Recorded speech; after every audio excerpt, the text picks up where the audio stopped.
This is a common mistake that I see most people making because Now it comes to the most exciting part. you would choose a villa instead of booking separate hotel rooms that sometimes turns out to be cheaper. A lot of times what happens is the partner who is actually planning the trip gets an upper hand, and Experiences like scuba diving, skydiving, parasailing, or even renting a car adding up to the fuel. it's very important because it is one of the most expensive items on your itinerary. Hi everyone, welcome back to our YouTube channel. I'm Arpita, the co-founder of Cashvisory. Hi, I'm Ayush. I'm a cybersecurity professional. So today we are back with another segment of couples finances, and we're going to discuss something very popular, which is planning for vacation. So we're going to discuss the top 5 mistakes that you may be making when you're planning for your trips. And without further delay, we'll dive right into it. Stay until the end of this video because we are going to give you bonus tips to manage your expenses while you travel as a couple. Mistake number 1.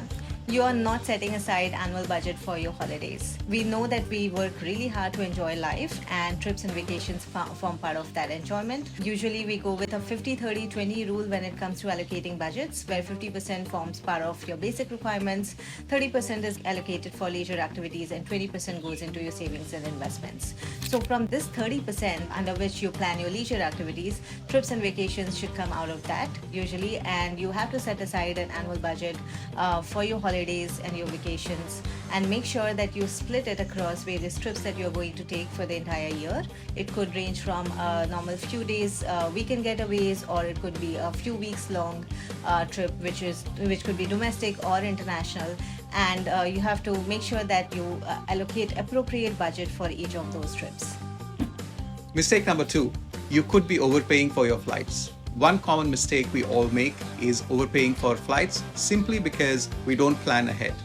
To avoid this, it is crucial to decide in advance the destinations you will be going to throughout the year. They could be domestic or international. Once you have a rough plan, the key is to book your flights early. Ideally, aim to book at least 2 to 3 months in advance. This is especially if you're planning for travels during peak seasons, or even during off-peak season. If you book early, it will save you a significant amount of money. If you're booking international flights, it is also important to check visa regulations for your chosen destination. Sometimes visas could be equally expensive, and factoring these costs into your budget early can help you to make better decisions. In fact, cost and process of obtaining a visa might even influence your travel destination. So next time when you plan your travel, remember to book your flights early and consider all the associated costs. Mistake number 3. You could be overpaying for your accommodation. Now, depending on where you're going to travel, you could choose from a variety of options ranging from hostels to hotels to Airbnbs and even things like villas.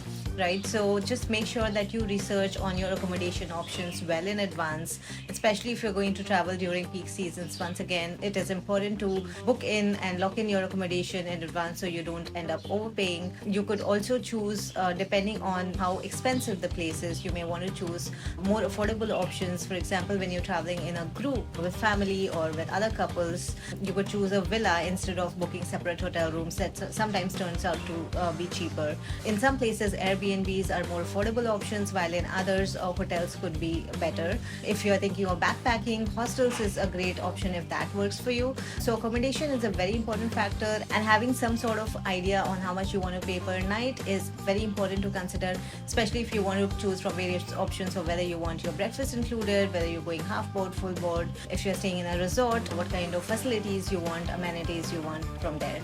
So yes, deciding upon accommodation, factoring that in your budget while you are planning for the entire travel budget is very important because it is one of the most expensive items on your itinerary. Mistake number 4. Not setting a budget aside for daily activities. We often focus so much on flights and accommodation that we forget about the day-to-day expenses that could really add up. When planning for your trip, it is crucial to allocate a budget for those daily expenses that can sneak up onto you, like food, shopping, especially the experiences that make up your trip memorable. Whether you are savoring local cuisine, picking up souvenirs, or indulging in exciting activities that are all part of travel experience, and that shouldn't be overlooked. Remember, experiences like scuba diving, skydiving, parasailing, or even renting a car adding up to the fuel can impact your budget significantly. By setting aside a dedicated amount for these activities, you ensure that you can enjoy every moment without financial stress. So when you're planning for your next trip, don't forget to budget for the everyday adventures and essentials that make your trip memorable. Mistake number 5, you forgot to buy travel insurance. Now, this is a common mistake that I see most people making because either they do not remember doing that in the excitement of the holiday, or they just find it too much of a hassle or an extra expense that adds up to their holiday budget. But do remember that travel insurance is that very important part of your entire holiday, which makes you have a stress-free and a relaxed getaway without worrying about, what if a small little misadventure could derail your entire trip.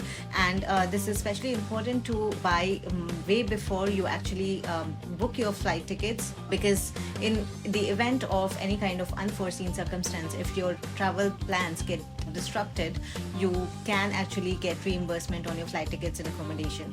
And if you are booking your tickets and even accommodation during some sort of a promotion, usually they come with high fees and charges for changes, and sometimes they are non-cancelable or non-changeable.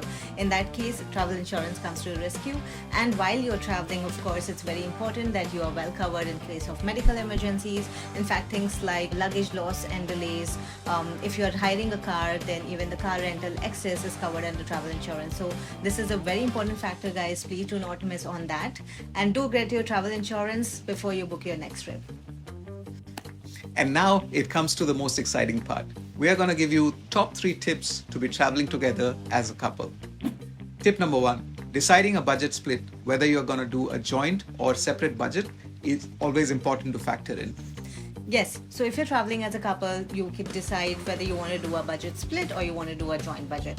By budget split, we mean whether you want to contribute on each and every expense in a certain proportion. So it could be 50-50, 70-30, 60-40, based on your affordability levels. But in that case, when you're splitting every expense, it's important to use an app such as Splitwise, where you will factor in all the bookings or even daily expenses and just split it across each one of you. So that works great. However, what we have seen most popular amongst married couples is they have a joint budget. So from the point number 1 we discussed in this video, if you have an annual budget decided for your travels and a separate budget for each trip, then that just forms a joint budget for the entire trip where you just spend from that particular pool of funds, and that works perfectly fine as well. So be clear in advance what you're going to do, and when it comes to joint budget, you can use a joint account or a credit card that is paid from that joint account to make sure that all your expenses are within that allocated budget. Tip number 2, planning for each other's preferences and the experiences you would like to have in a fairly split manner. Exactly. A lot of times what happens is the partner who is actually planning the trip gets an upper hand, and they end up doing most activities that is in the preference of that particular person. So it's important that you discuss what are the different experiences you want to have, and most of the time as a couple you may have different preferences. While there would be a lot of activities that you would do together, which is great, you may also have your own preference, such as one of you may like skydiving and the other person may like scuba diving.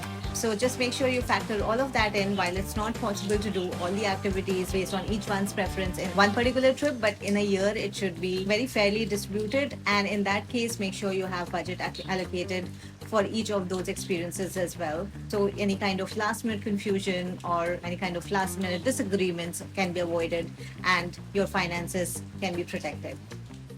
And here's tip number 3, defining an upper limit for your daily budget. As a couple, it's very important to have clear idea of what you're going to spend together and individually on a daily basis. The reason being that there are certain activities which tend to go overboard. For example, shopping or even fine dining, having alcoholic drinks, and certain activities that we mentioned earlier, things like parasailing, skydiving. These are extremely expensive and can burn a hole in your pocket if you don't plan in advance. So it's very important that you have a daily budget assigned for each one of you and for you as a couple, and you stick to that so that you can have a really stress-free travel and you don't have to deal with the bank when you come home. So that is all from us today. Hope you enjoyed the video and you learned a few things. Hope we are able to contribute to a stress-free vacation for your next trip, and we'll see you very soon. Enjoy and safe travels, everyone.